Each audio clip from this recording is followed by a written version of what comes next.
10 months ago, I stood on the steps of the old state capitol in Springfield, Illinois, and began an unlikely journey to change America. I did not run for the presidency to fulfill some long-held ambition. I know people have been checking on my kindergarten records. That's not why I ran.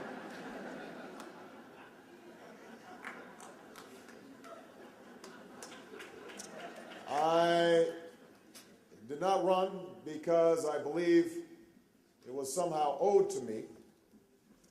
I chose to run in this election, at this moment, because of what Dr. King called the fierce urgency of now.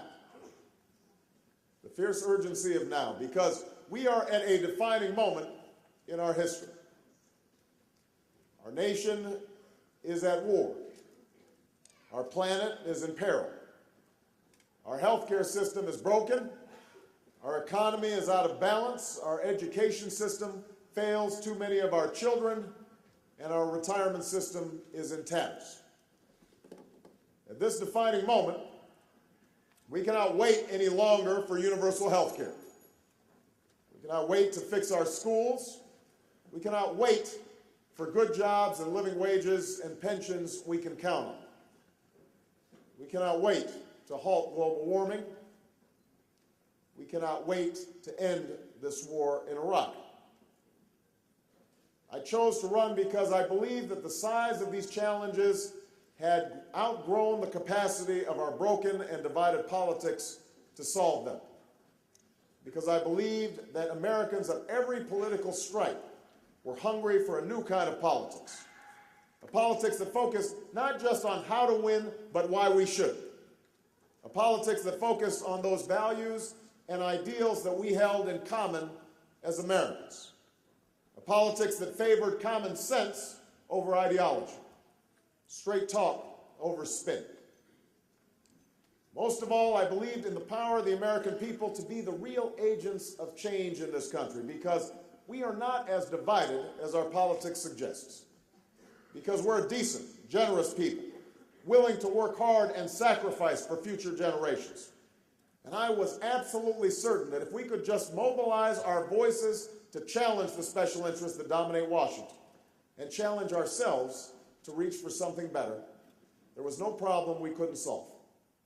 There's no destiny we couldn't fulfill.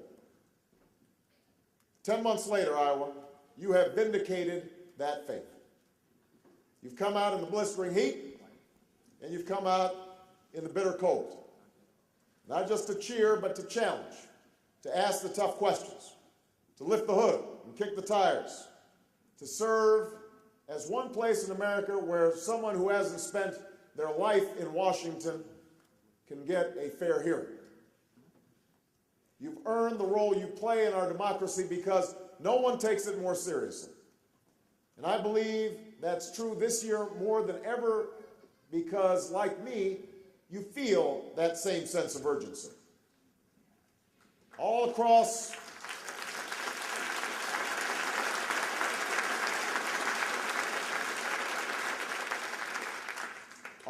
this state, you've shared with me your stories. And all too often, they've been stories of hardship and of struggle. I've heard from seniors who were betrayed by CEOs who dumped their pensions while pocketing bonuses. And from those who still can't afford their prescriptions because Congress refused to negotiate with the drug companies for the cheapest available price. I've met with Maytag workers who labored all their lives only to see their jobs shipped overseas, who now fear that they might have to compete with their teenagers for $7 an hour jobs at the local Walmart.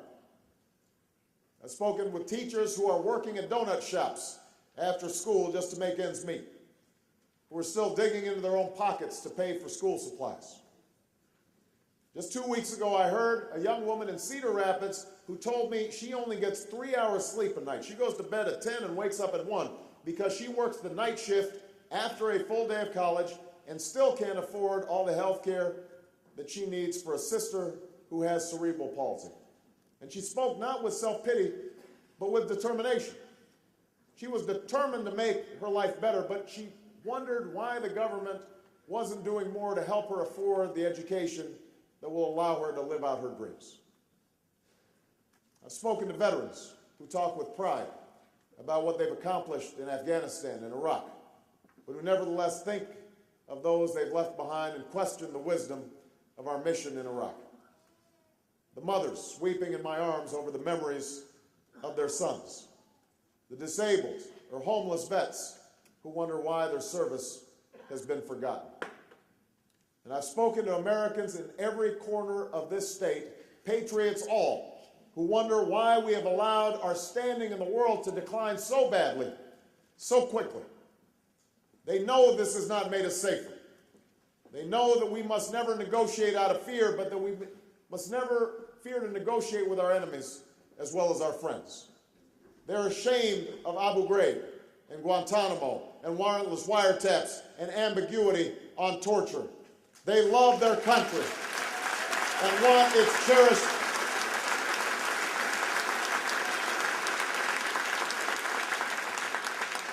They love their country and want its cherished values and ideals restored. And it's precisely because you've experienced these frustrations and seen the costs of inaction in your own lives that you understand why we can't afford to settle for the same old politics.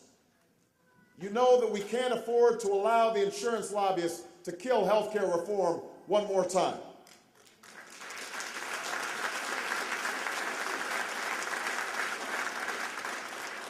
We can't afford the oil lobbyists to keep us addicted to fossil fuels because no one stood up and took their power away when they had the chance.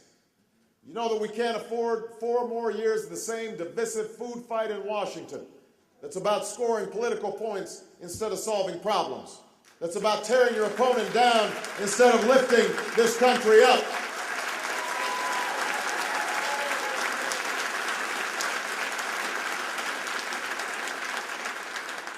We can't afford the same politics of fear that tells Democrats that the only way to look tough on national security is to talk and act and vote like a George Bush Republican, that invokes 9/11 as a way to scare up votes instead of a challenge that should unite all Americans to defeat our real enemies.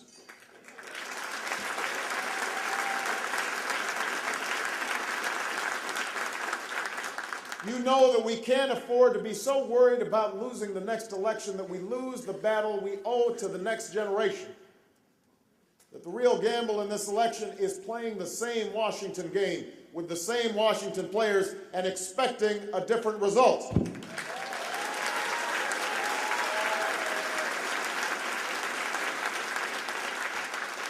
And you know that's a risk we can't take. Not this year. Not when the stakes are this high. In this election, it is time to turn the page. In 7 days, it is time to stand for change.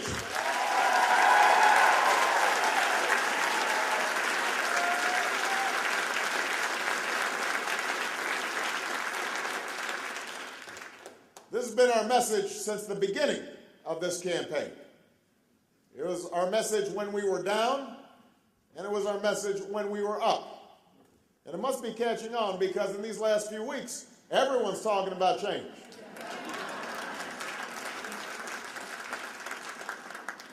But you can't at once argue that you're the master of a broken system in Washington and then offer yourself as the person to change it. You can't fall in line behind the conventional thinking on issues as profound as war and then offer yourself as the leader who's best prepared to chart a new and better course for America.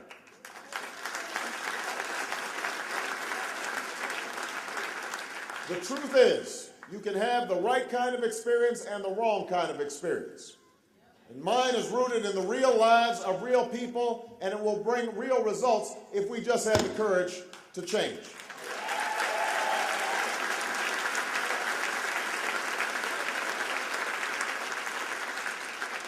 And I believe deeply in those words, but you know what? They're not mine. They were Bill Clinton's in 1992, when Washington insiders questioned his readiness to lead. My experience is rooted in the lives of the men and women on the south side of Chicago who I fought for as an organizer when the local steel plant closed. It's rooted in the lives of the people I stood up for as a civil rights lawyer when they were denied opportunity on the job or justice at the voting booth because of what they looked like or where they came from. It's rooted in an understanding of how the world sees America that I gained from living, traveling, and having family beyond our shores. An understanding that led me to oppose the war in Iraq from the start, to say that it would be a distraction from the war that we had to finish in Afghanistan, to root out the Taliban and to root out al-Qaeda and to deal with the terrorist threat seriously.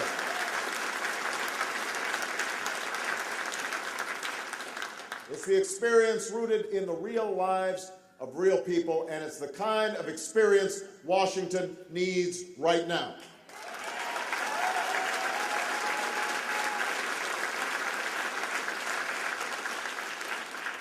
Now, there are others in this race who say that this kind of change sounds good, but that I'm not angry or confrontational enough to get it done. Well, let me tell you something, Iowa. I don't need any lectures on how to bring about change, because I haven't just talked about it on the campaign trail. I fought for change all my life. I walked away from a job on Wall Street to bring job training to the jobless and after-school programs to kids on the streets of Chicago. I turned down the big money law firms to win justice for the powerless as a civil rights lawyer. I took on the lobbyists in Illinois and brought Democrats and Republicans together to expand health care to 150,000 people, and passed the first major campaign finance reform in 25 years. And I did the same thing in Washington when we passed the toughest lobbying reform since Watergate. I am the only candidate in this race who hasn't just talked about taking away power from lobbyists. I've actually done it. So if you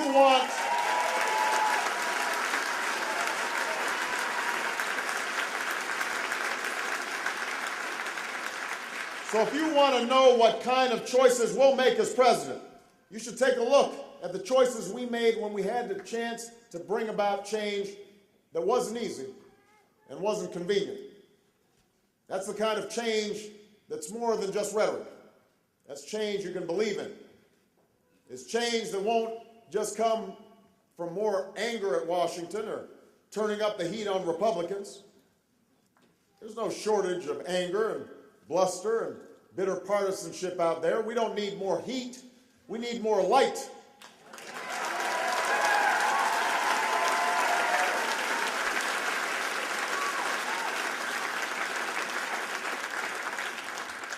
I've learned in my life that you can stand firm on your principles while still reaching out to those who might not always agree with you.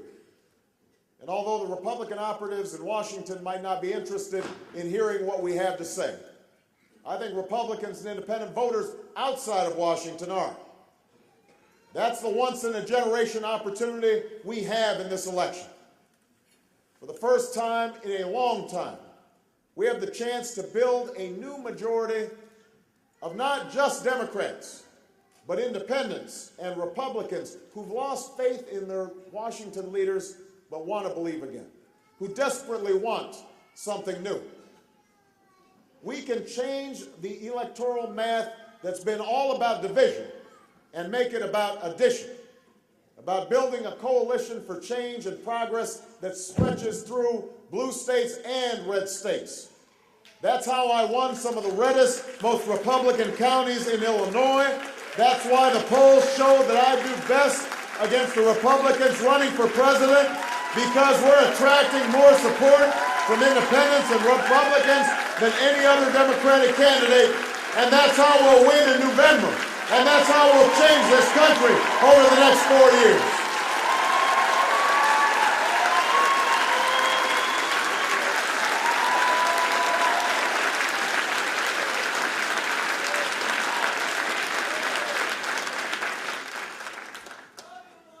Love you back.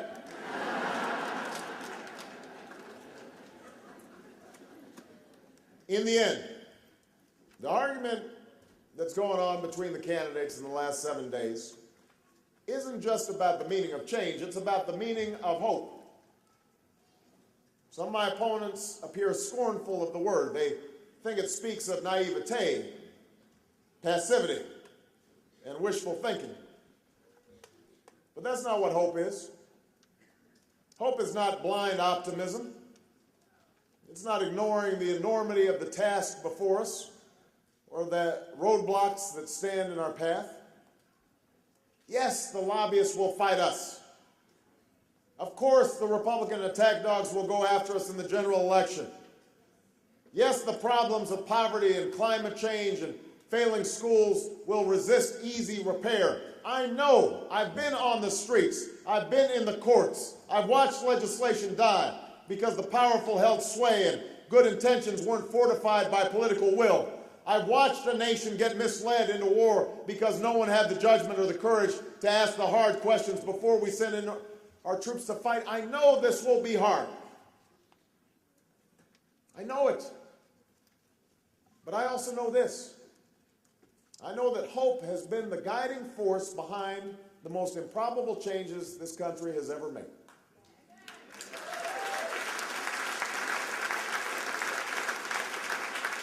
I know that in the face of tyranny, it's what led a band of colonists to rise up against an empire.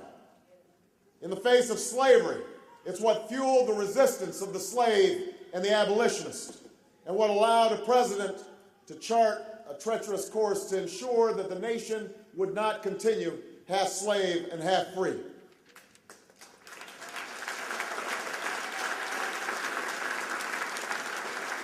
In the face of war and oppression, it's what led the greatest of generations to free a continent and heal a nation. In the face of oppression, it's what led young men and women to sit at lunch counters and brave fire hoses and march through the streets of Selma and Montgomery for freedom's cause.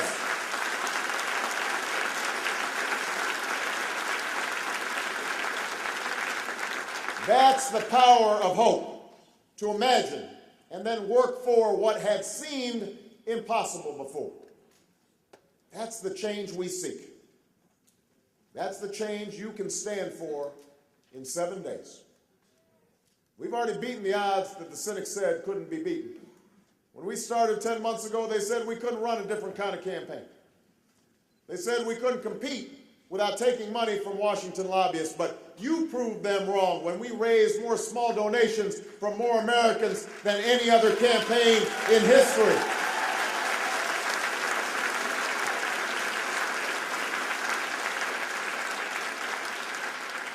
They said we couldn't be successful if we didn't have the full support of the Washington establishment. Hey, buddy. But you proved them wrong when we built a grassroots movement that could forever change the face of American politics. They said we couldn't have a chance in this campaign unless we resorted to the same old negative attacks. But we resisted, even when we were written off, and ran a positive campaign that pointed out real differences and rejected the politics of slash and burn.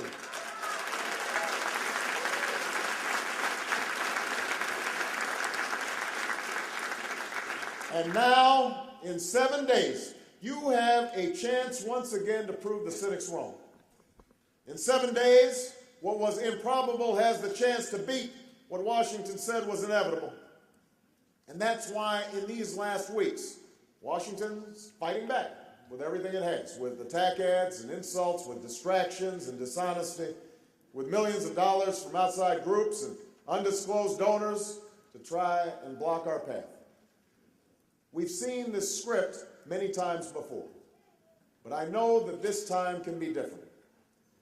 Because I know that when the American people believe in something, it happens.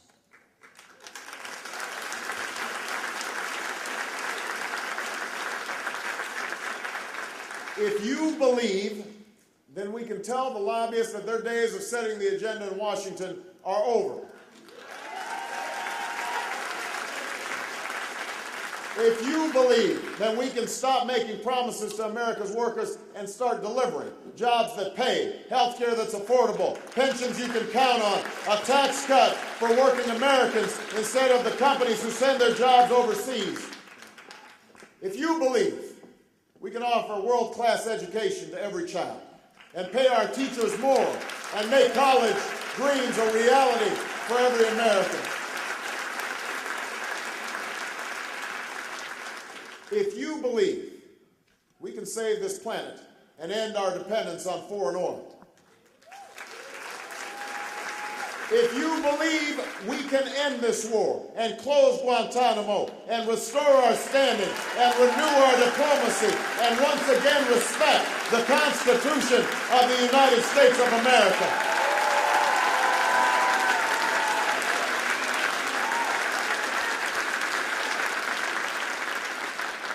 that's the future within our reach.